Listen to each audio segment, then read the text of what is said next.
My name is Laura, and I'm one of the Digital Training Associates here at Resilience, the UK's Medicine Manufacturing Skills Centre of Excellence. At Resilience, we use digital technologies to enhance training in medicine manufacturing. And today, I'm going to show you how to cast your VR headset onto an external device.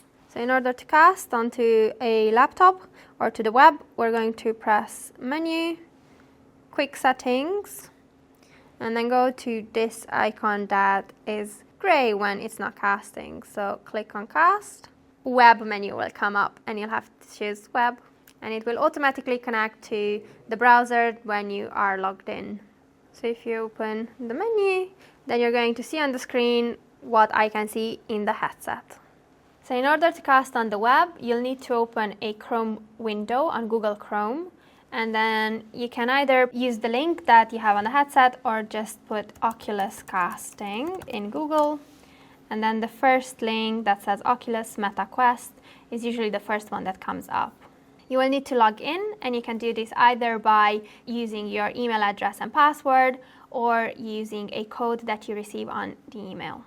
For the best experience, we recommend that both the laptop and the headset should be on the same Wi-Fi network. So once you're logged in on the web, then you can cast from the headset using the web option.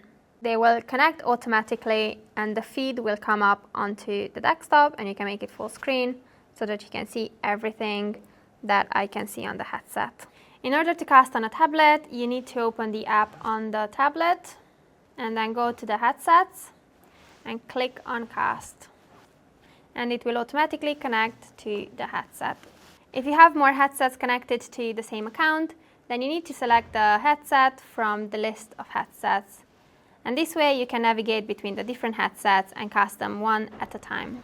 I hope this tutorial was useful, and don't forget to check out more resources at the website linked in the description.